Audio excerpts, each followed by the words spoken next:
comment on reçoit le diagnostic, parce que recevoir un diagnostic tel que celui-ci, bon, vous faisiez partie de l'association effectivement, mais ça a quand même un impact non négligeable, c'est-à-dire à la fois ça donne une réponse et en même temps ça dit quelque chose pour l'avenir.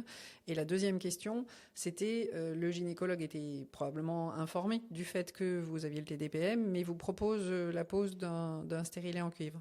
Pour le coup, pour la question du diagnostic, moi, alors ça m'a rassurée. Parce qu'effectivement, même faisant partie de l'asso, quand on sait que, pareil, qu'on met un mot dessus et qu'on est en mode c'est ça, c'est pas autre chose, c'est pas moi qui invente, c'est pas moi qui abuse, ça m'a plutôt soulagée sur cette partie-là. Sur la question de savoir que c'est du coup, ce sera à vie, moi, je l'ai pas ressenti sur l'instant. Je pense que sur le moment, j'ai été plutôt soulagée. Et du coup, en fait, c'est plus venu par la suite, le sentiment, en fait, effectivement, de se dire, voilà, ce que je vis là tous les mois, ça va être tout le temps, jusqu'à la fin. Genre ménopause, ça va être long. Donc ouais, ça sur le coup, je l'ai pas ressenti. Ça a vraiment juste été le soulagement de savoir ce que j'avais et de me dire que possiblement aussi j'aurais un accompagnement, une prise en charge, très naïvement. Et puis une légitimité. C'est ça. Et par rapport au stérilet en cuivre, nous c'était une sage-femme à l'époque, moi j'avais pas un gynécologue. Je crois qu'elle savait que j'avais un TDPM, mais ne savait pas forcément que le stérilet en cuivre était pas du tout conseillé dans ce cas-là. Et en fait, moi, le jour où je l'ai dit j'ai un TDPM, j'ai été diagnostiquée pour littéralement, enfin voilà, j'ai eu des traitements pour, c'était écrit par mon psychiatre, mon médecin jamais de traitant m'a dit OK, et m'en a plus jamais reparlé. Voilà, c'est typique aussi de ce qu'on peut ne pas avoir comme accompagnement. Et je pense que la plupart des personnes sont plutôt dans ma situation, plutôt que dans une situation de prise en charge idéale et soutenante, etc., Et quoi. vous n'avez pas eu de suivi psychologique et vous avez changé votre hygiène de vie du coup?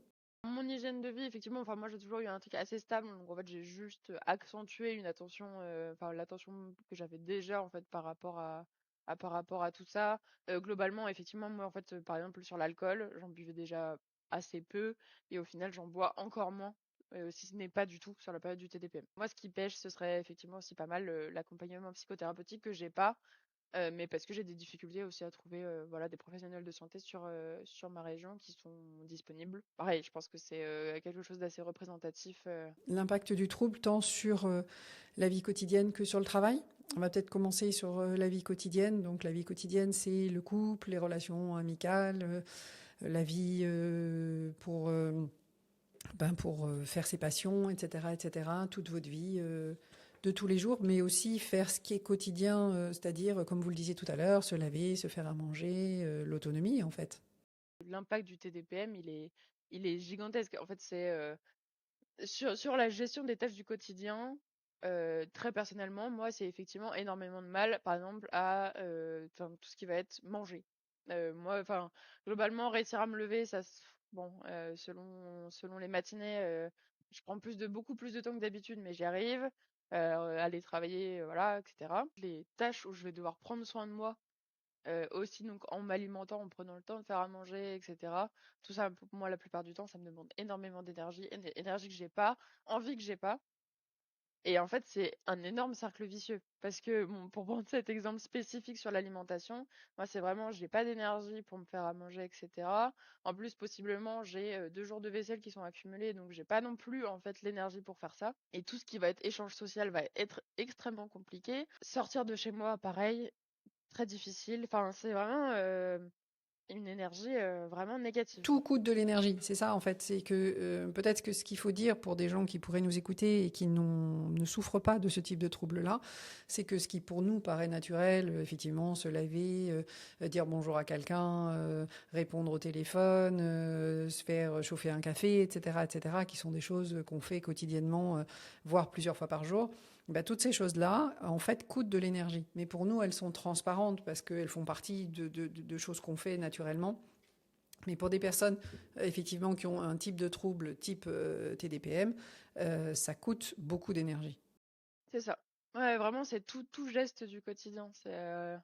Tout semble dur. On a l'impression d'avoir 50 kilos posés aux pieds en plus. Et c'est ouais, c'est vraiment extrêmement dur en termes de motivation, du coup. Et même, enfin, de toute façon, voilà, pareil, un des symptômes qui est très prégnant, c'est vraiment envie de rien. Qui va avec l'aspect dépressif. C'est ça. Et sauf que du coup, ça va être ni envie de manger, ni envie de faire quoi que ce soit. Tout ce qu'on aime faire d'habitude, ça va nous paraître insipide. Ça va être donc en fait j'ai envie de rien regarder, rien faire parce qu'en fait j'ai juste une envie, c'est de m'allonger par terre et plus bouger en fait. Personnellement, en tout cas, moi je sais que c'est à chaque cycle presque. Oui, oui, donc ce qui complique quand même énormément la vie quotidienne. Du coup, ce qui va enfin, sauver un peu dans ces cas-là un peu les meubles, c'est les routines ou les mécanismes un peu automatiques qui vont nous permettre en fait, je pense indirectement, de se dire quand même bon bah vas-y je vais faire ça parce que sinon t'as tellement l'habitude et tu chauffes ton café et tu t'habilles. Dans ces cas-là, on a tendance quand même souvent à limiter les interactions, limiter les sorties et vider un peu l'emploi du temps pour être sûr de pas avoir trop de choses qui vont nous prendre de l'énergie, sachant que tout est dur. Et dans le couple? Très souvent, l'expérience c'est quand même on supporte pas plus les personnes qui sont autour de nous. On entend souvent quand même la phrase de j'avais envie de le quitter, alors que d'habitude je l'adore, je l'aime, c'est trop bien, au quotidien c'est trop cool, etc. Mais là je le supportais plus, ou je la supportais plus, et j'avais envie de partir, ou j'avais envie de lui dire de partir, quoi. C'est moins qu'une seulement une irritabilité, c'est vraiment un truc de on ne va pas bien du tout, l'expliquer c'est difficile, mettre les mots dessus. Des fois, en fait, on voudrait juste que la personne lise dans notre tête parce que vraiment, même juste parler de ce qu'on ressent, c'est extrêmement dur. Tout nous est insupportable, en fait. Bah, des fois, les personnes, juste la présence des personnes, c'est déjà trop. Et du coup, les personnes, qu'est-ce qu'elles peuvent faire? Comment elles réagissent en général? Comment ça se passe? Bah, en fait, je pense que ce qui aide, en fait, c'est aussi de savoir ça. En fait, de savoir justement ce truc qu'on ressent et en fait, de trouver du coup un juste milieu entre la présence et l'absence. Voilà, qui est pas toujours évidente à trouver, je pense. Oui, pour éviter que la personne en face le prenne comme quelque chose de personnel, comme un rejet ou comme un manque d'amour, ou voilà, et en même temps qu'elle puisse être consciente des besoins, des attentes de la personne qui a le TDPM et qui peut pas faire autrement. Enfin, ça aussi, c'est important. Ce qu'on voit dans la maladie mentale, c'est que c'est invisible et donc, comme toute chose qui est invisible, ben, c'est compliqué de la comprendre et de l'appréhender et de faire avec. Donc c'est là où le diagnostic, tout à l'heure on en parlait, a son importance parce qu'il permet de dire ben, il y a un diagnostic, c'est quelque chose qui existe vraiment, il y a une légitimité, c'est pas juste un rejet ou un caprice ou ce genre de choses. Et du coup, il y a un soutien qui peut être fait. Peut-être aussi qu'il peut y avoir un soutien psychologique dans le couple pour participer et aider à la communication.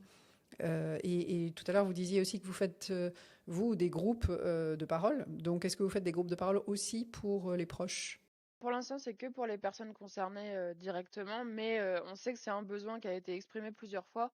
En fait, s'il n'a pas été mis enfin, donc il n'existe pas à ce jour de groupe de parole pour l'entourage, mais si ça n'a pas été fait, c'est juste parce qu'en fait, il faut qu'on réussisse à identifier des personnes qui réussiraient à être présentes sur les moments où on les mettrait en place. Mais en soi, on sait que c'est un besoin qui est existant et on est en train justement de voir pour l'intégrer dans les groupes de parole qui sont déjà réalisés. Dans le travail, comment ça se passe? Alors dans le travail, comme je le disais, des symptômes qui va être le plus dur, c'est le sentiment d'être débordé. Alors selon le travail qu'on fait, etc. Mais en fait, le fait d'avoir des rajouts de tâches ou d'événements, vraiment de choses non prévues, c'est ce qui va être, je pense, c'est ce qui peut être très très difficilement géré par les personnes. Interaction sociale, comme je le disais, beaucoup plus compliqué dans ces cas-là. Donc des réunions vont être plus difficiles à mener jusqu'au bout. Pareil en termes de concentration, etc. Un des symptômes qui est souvent ressenti par les personnes aussi, c'est des difficultés de langage et de concentration. L'estime de soi prend très cher aussi sur cette période-là, associée au travail, ça peut être très très compliqué. Si la hiérarchie est au courant ou non du TDPM et du coup peut le prendre un peu en question ou pas. Enfin, si on a des collègues soutenants ou pas du tout. Enfin, il y a tous ces. Ouais, et là, c'est là aussi dont on parlait de l'environnement, etc. C'est l'environnement au travail aussi va jouer énormément et peut être facilitant ou pas du tout. Il faut en parler, selon vous? Je donnerais pas de règles là-dessus, honnêtement, parce qu'en fait, je pense dans des espaces justement pas safe du tout de travail. Je pense que enfin, si la personne en parle, c'est un peu se tirer une balle dans le pied aussi. Faut aussi être réaliste par rapport à ça, en fait. Enfin, on le sait, malheureusement, il y a des environnements de travail qui sont extrêmement durs, pas du tout contenants, sécurisants. En fait, parler de ça, c'est, voilà, possiblement mettre son poste en question. Ça peut être aussi, voilà, des personnes qui vont du coup être victimes de moqueries ou autres. Enfin, donc c'est aussi, je pense, à faire beaucoup en fonction de ce qu'on connaît de son environnement de travail et de si on a confiance ou non. Moi, je l'ai fait, c'est pas anodin. C'est aussi un peu une étiquette qu'on se colle sur le front et c'est particulier. Pourquoi vous l'avez fait, vous? Pourquoi ce choix? J'avais pas en fait envie que sur des moments très spécifiques de mal-être, etc., j'avais pas envie de devoir expliquer à ce moment-là que j'avais le TDPM. En fait, j'ai toujours réussi à aller au travail tous les jours, même en TDPM, etc. Je crois que j'ai dû rater une après-midi sur les 5 dernières années de travail que j'ai. Aussi en question enfin, sur une question de sensibilisation, parce que j'ai pas mal de collègues féminines et que c'est en mode, bah voilà, si vous connaissez pas, vous connaîtrez aussi, et ça se trouve, vous connaissez des personnes autour qui pourraient être concernées, etc. Il y avait aussi toute la question un peu de plaidoyer, sensibilisation, et il y avait aussi, voilà, pour moi, pour me protéger aussi voilà, dans une situation possible à l'avenir de profond mal-être, ou en tout cas trop pour tenir le travail, de pas avoir à expliquer ce jour-là à ma hiérarchie et de pouvoir voilà, être absente sans avoir la charge de me dire il faut que je leur montre à quel point je suis pas bien, quoi. Merci Amandine, merci pour toutes ces infos, pour votre témoignage, je pense que ça va peut-être, enfin j'espère, ça va aiguiller certaines femmes qui, j'en suis sûre, ignorent un petit peu l'existence de ce trouble, parce qu'en fait, sincèrement, je pense qu'il y a vraiment, vraiment énormément de personnes qui le connaissent